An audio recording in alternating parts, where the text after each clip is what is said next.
Stone says, is Israel actually an ally or friend of India? Or is it like some other Western nations? Vassal, please answer this. I'll tell you something, my friends. Israel is nobody's vassal. Israel is no one's vassal. Maybe Israel has vassals, but Israel is no one's vassal. Understand that. Okay, I'll tell you that first of all. Second, what's the relationship like between India and Israel? Well, mm, reasonably good, but there are problems. Every nation, every relationship has problems. Okay, but the relationship between India and Israel is reasonably good. But it would be mistaken for Indians to believe that Israel is India's number one ally, or or India is Israel number one ally. What is an alliance? First of all, an alliance is something that is based on a treaty between two nations or multiple nations that you sign with very explicit clauses as to what you mean by alliance. One example of an alliance, a military alliance, is that if between two nations, is that an attack on one nation will be considered to be an attack on both nations, and whichever nation is attacked, the other nation, the ally, is duty bound and alliance bound to come to the military aid of the nation that is attacked, whether it's nation A or nation B, both ways. That's an alliance. That's a military alliance. An economic alliance is all about economic cooperation. India and Israel have no such treaty, no such alliance. So don't use. So we have to understand that the word alliance means something very specific in geopolitics. You cannot use that word loosely or lightly. India has no treaty allies anywhere in the world. We don't have any alliance treaty with anyone, with any nation in the world. India has no allies, and India is an ally of no nation.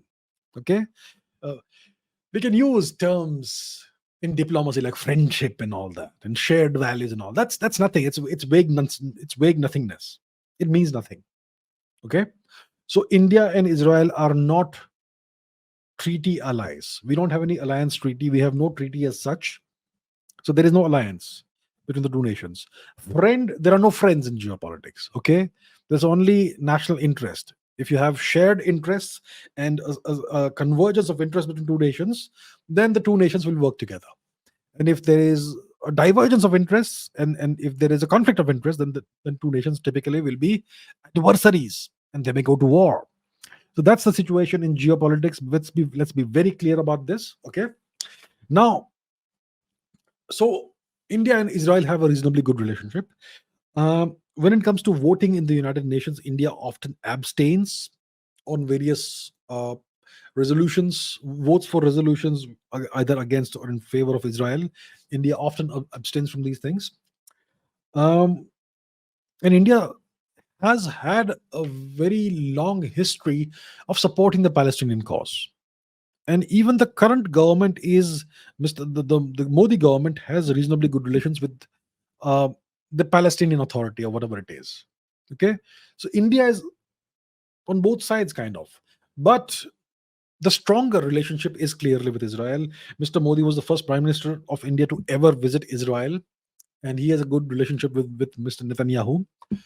Uh, and there's a lot of military cooperation that's happening between India and Israel. The Barak missile is a jointly developed missile between the two nations, and there's some kind of past history as well. During the Kargil war, when the Americans refused to supply ammunition to India, the Israelis stepped in, that sort of thing. But we also have to remember that Israel originally wanted a great relationship with China, and the Americans stopped them from doing that.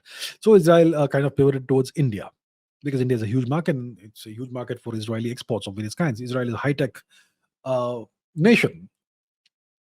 There is that. There's also the question of Pakistan. So that's kind of complicated, but let me put the map on the screen and explain what I mean by the question of Pakistan. Okay, where's the map? Here's the map. Now this is complicated, so pay attention, people. See, India's greatest adversary, which is clear from the map, is China. We know that.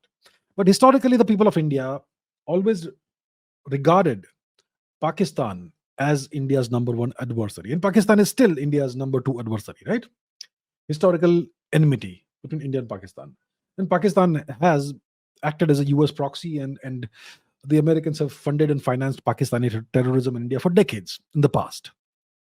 So Pakistan is one of India's great enemies. Now, Iran is a nation that shares a border with Pakistan. The old India-Iran border is now the Pakistan-Iran border.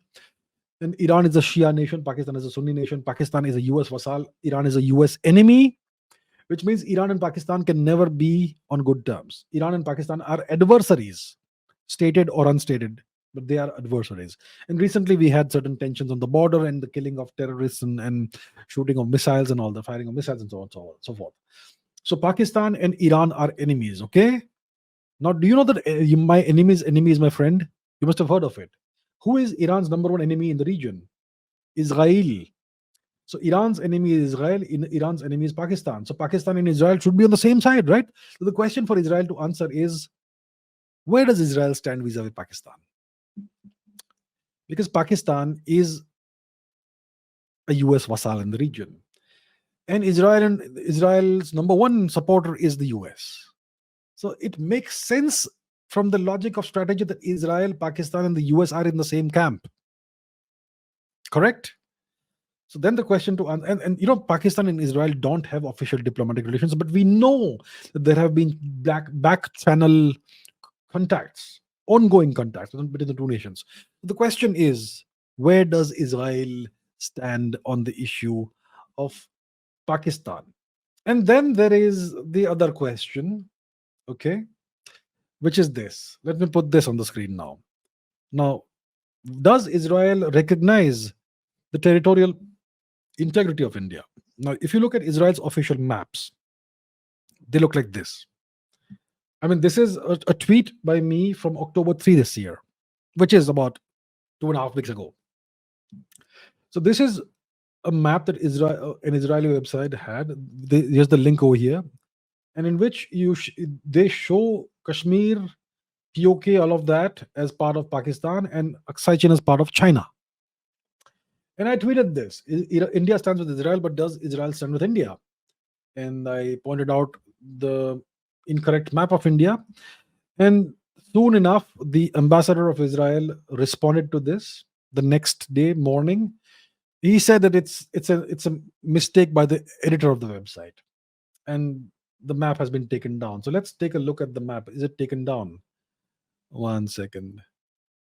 Okay, so if you open that screen, that particular link, it shows it's a broken page in the construction, whatever it means in Hebrew. I don't know how to read that. So, and it's not the only incorrect map of India that you will see on Israeli websites. I just pointed out one link. I can assure you there are more. And those may still exist. You may want to look into it. So the point is this. We have a good relationship with Israel. It works both ways. Okay? And the people of Israel, if you see the polls, opinion polls and all, they seem to have a reasonably favorable impression of India, many of them. And in India, people are crazy about Israel. There are people in India who put up Israeli flags on their social media profiles, right? So most Indian nationalists and patriots worship Israel, like hero worship. Most Israelis are kind of ambivalent or slightly warm towards India. So it's an unequal relationship. Now, my perspective is very clear. The only flag you should have on your profile is your own. I would never put any other nation's flag on my profile, but it's up to you. Indians are very emotional people, and Indians don't have a lot of. We're not taught how to think critically, right? So there is that. So the relationship is good. It isn't perfect. Both nations could do better towards each other. There are question marks when it comes to Israel about certain matters. For example, there is the ongoing Kuki terrorism in Manipur. There is a subset of the Kuki population that has become Israeli citizens. They claim that they are a lost tribe of Israel, even though they eat pork. And the Israeli government has given them citizenship. And there has been support for the Kuki terrorism in Manipur coming in from certain segments or sub segments of the Israeli population, maybe the cookie origin individuals. But is it only limited to that, or is there something bigger within Israel? So these questions, I think the government of India needs to take them up with Israel, or the government of India needs to look into. So I would say there are no friends in geopolitics. Overall, the relationship between India and Israel is very good. The problem in India is that the people of India are starved of role models. We are starved of real heroes. We have no real heroes. We have no real role models to look up to and hero worship. So we look outside the country. Tell me, which great politician in the past 100 years do you feel is worthy of reverence and hero worship? Maybe Netaji. Anybody else you can think of? Anybody today? You can't think of any. Can you think of any great thing India has done, the kind of thing Israel has done in the recent past? Taking out the whole of the Hamas leadership, wiping out so many Hamas terrorists with pagers, the kind of things, the audacious things they do. India never does that. So Indians want to be proud of something. They want to see somebody as a hero. And there's nothing within India that's worthy of being a hero. So what do Indians do? They'll hero worship certain Bollywood actors who will play certain heroic roles, and they will think that actor himself is that heroic, even though he's just acting. Or they will hero worship certain sporting athletes as if they are gods. They're not. Or they will hero worship other nations like Israel. My simple point is, I understand why you feel this way, but please be pragmatic. Please think critically. The only ally your nation has is you. India has no allies outside of India. Nobody's going to come to help India if something goes wrong. No one's going to stand with India. Full supports are. Nobody's going to say that to us. We are on our own. So overall, the relationship between India and Israel is good, but there are issues. Okay, there are issues.